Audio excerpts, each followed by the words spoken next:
Hello everyone, welcome to my channel. History का practice set है जो कि इम्पोर्टेंट क्वेश्चन है टीजीटी और पीजीटी के लिए।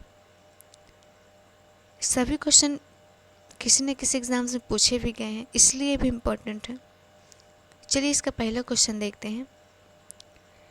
पहला क्वेश्चन है इसका, लॉर्ड कर्जन ने भारतीय विश्वविद्यालय कानून को कब पारित किया? इसका ऑप्शन है ए है 1920, ऑप्शन बी है 1904 और सी है 1905 और डी है 1907। तो इसमें पूछा गया है लॉर्ड कर्जन ने भारतीय विश्वविद्यालय कानून को कब पारित किया। तो इसमें से जो राइट आंसर हो जाएगा इसका ऑप्शन नंबर बी हो जाएगा 1904, राइट आंसर हो जाएगा। 1902 में गठित रैले कमीशन की अनुशंसा पर 1904 में भारतीय विश्वविद्यालय अधिनियम लॉर्ड कर्जन ने पारित किया था। यह पुरातात्विक स्थलों की खोज तथा उनके संरक्षण पर भी ध्यान देता था। इसने कई प्राचीन स्थलों का पुनरुद्धार भी करवाया था। किसने करवाया था? लॉर्ड कर्जन ने। तो इसका जो राइट आंसर हो जाएगा ऑप्शन नंबर बी हो जाएगा। नेक्स्ट क्वेश्चन देखते हैं।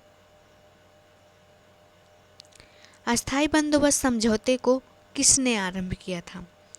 ऑप्शन ए है लॉर्ड कॉर्नवालिस, बी है लॉर्ड वेलेस्ली और सी है लॉर्ड हेस्टिंग्स और डी है लॉर्ड बेंटिंग। तो इसमें पूछा गया है अस्थाई बंदोबस्त समझौते को किसने आरंभ किया था? तो इसका जो राइट आंसर हो जाएगा ऑप्शन नंबर ए हो जाएगा, लॉर्ड कॉर्नवालिस ने करवाया था। भू राजस्व प्रबंधन के लिए 22 मार्च 1993 ईस्वी को बंगाल में लॉर्ड कॉर्नवालिस ने स्थायी बंदोबस्त को लागू किया था। इस कानून को इस्तेमारी व्यवस्था, मालगुजारी व्यवस्था, जागीरदारी या जमींदारी व्यवस्था आदि के नामों से भी जाना जाता था। इस व्यवस्था के अंतर्गत बंगाल, बिहार, उड़ीसा, असम, उत्तर प्रदेश के बनारस एवं गाजीपुर तथा उत्तरी कर्नाटक में भी लागू किए गई थी इस व्यवस्था को। तो इसका जो राइट आंसर हो जाएगा ऑप्शन नंबर ए हो जाएगा। नेक्स्ट क्वेश्चन देखते हैं। जनगणना के कार्य का आरंभ किसने किया था? ऑप्शन ए है लॉर्ड मेयो, बी है लॉर्ड रिपन, सी है लॉर्ड लिटन और डी है लॉर्ड कर्जन। तो जनगणना के कार्य को जो आरंभ करवाया था ये करवाया था लॉर्ड मेयो ने। ऑप्शन नंबर ए इसका राइट आंसर हो जाएगा। कब करवाया था? 1872 में। 1872 में करवाया था।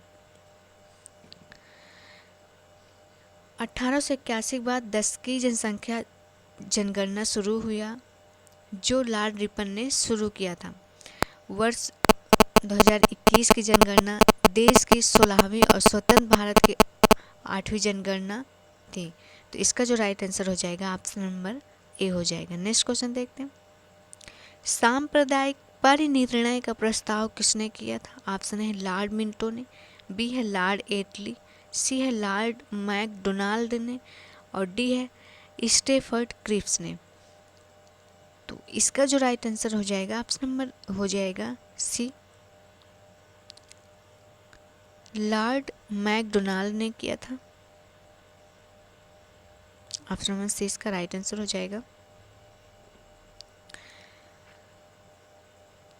16 अगस्त 1932 को ब्रिटिश प्रधानमंत्री रैमसे मैकडोनाल्ड द्वारा भारत में उच्च वर्ग, निम्न वर्ग, मुस्लिम, बौद्ध धर्म, सिख, भारतीय ईसाई, एंग्लो इंडियन, पारसी और दलितों के लिए अलग अलग चुनाव क्षेत्र के लिए निर्णय दिया गया है, जिसे सांप्रदायिक अधिनिर्णय या कम्युनल अवार्ड भी कहते हैं। कब किया गया था? 16 अगस्त 1932 को। 1932 को। तो नेक्स्ट क्वेश्चन देखते हैं। नागरिक सेवाओं में किसने परिवर्तनों का आरंभ किया? ऑप्शन है लॉर्ड वेलेस्ली, बी है लॉर्ड कॉर्नवालिस, सी है विलियम बेंटिंग और डी है रॉबर्ट क्लाइव। तो इसका जो राइट आंसर हो जाएगा ऑप्शन नंबर बी हो जाएगा, कॉर्नवालिस ने करवाया था। नागरिक सेवा में परिवर्तनों का आरंभ कॉर्नवालिस ने करवाया था। कॉर्नवालिस को भारत में नागरिक सेवाओं या नौकरशाही सेवा का जन्मदाता भी माना जाता है।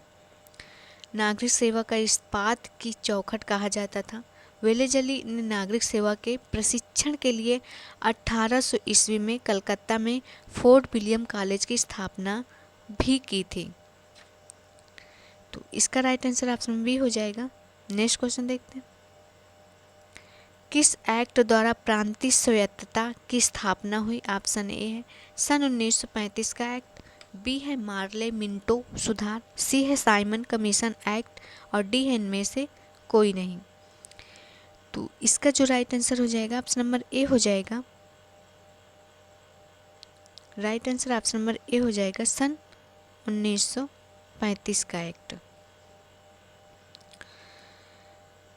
भारत शासन अधिनियम 1935 द्वारा प्रांतों में द्वैत शासन समाप्त करके केंद्र में द्वैत शासन लागू किया गया था।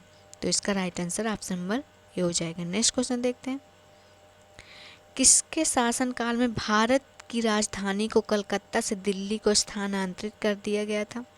ऑप्शन ए है लॉर्ड मिंटो, बी है लॉर्ड हार्डिंग, सी है लॉर्ड कर्जन और डी है चेम्सफोर्ड। तो इसमें से जो राइट आंसर हो जाएगा ऑप्शन नंबर बी हो जाएगा। लॉर्ड हार्डिंग के शासनकाल में भारत की राजधानी को कलकत्ता से दिल्ली स्थानांतरित कर दिया गया था। लॉर्ड हार्डिंग के समय में 1911 में आयोजित तीसरे दिल्ली दरबार में ब्रिटेन के राजा जॉर्ज पंचम ने 12 दिसंबर 1911 को राजधानी दिल्ली से स्थानांतरित करने की घोषणा की तथा 1912 में राजधानी कलकत्ता से दिल्ली स्थानांतरित की गई थी। तो कब की गई थी? 1912 में। 1911 में निर्णय लिया गया था, घोषणा की गई थी और 1912 में स्थानांतरित किया गया। तो इसका right answer option number B हो जाएगा। नेक्स्ट क्वेश्चन देखते हैं, भारत में बंगाल का प्रथम गवर्नर जनरल कौन था? ऑप्शन है क्लाइव, बी है वारेन हेस्टिंग, सी है कॉर्नवालिस और डी है डलहौजी। तो इसका जो राइट आंसर हो जाएगा ऑप्शन नंबर बी हो जाएगा, वारेन हेस्टिंग। बंगाल का प्रथम गवर्नर जनरल जो था वो वारेन हेस्टिंग था। 1773 में रेगुलेटिंग एक्ट के द्वारा बंगाल के गवर्नर को अंग्रेजी क्षेत्र कलकत्ता, बम्बई तथा मद्रास का गवर्नर जनरल कहा जाने लगा था। इस प्रकार मद्रास तथा बम्बई गवर्नर उसके अधीन हो गए थे। वारेन हेस्टिंग को बंगाल गवर्नर के पद पर नियुक्त हुआ था, बाद में बंगाल का गवर्नर जनरल भी हो गया था। तो इसका right answer option number B हो जाएगा। नेक्स्ट क्वेश्चन देखते हैं, किस एक्ट के अनुसार सत्ता ईस्ट इंडिया कंपनी के हाथ से निकलकर ब्रिटिश राज क्षेत्र में परिवर्तित हो गई? ऑप्शन है विनियामक एक्ट 1773, बी है सन 1858 के भारत सरकार का एक्ट, सी है सन 1919 को भारत सरकार एक्ट और डी है सन 1935 भारत सरकार एक्ट। तो इसमें पूछा गया है किस एक्ट के अनुसार सत्ता ईस्ट इंडिया कंपनी के हाथ से निकल ब्रिटिश राज क्षेत्र में परिवर्तित हो गई थी? तो इसका जो राइट आंसर हो जाएगा ऑप्शन नंबर बी हो जाएगा, सन 1858 के भारत सरकार के एक्ट के अनुसार ईस्ट इंडिया कंपनी के हाथ से निकलकर ब्रिटिश राज क्षेत्र में परिवर्तित हो गई थी। तो बाद में भारत में वायसराय की नियुक्ति की जाने लगी थी इसके बाद। तो इसका right answer option number B हो जाएगा। मिलते हैं नेक्स्ट वीडियो में।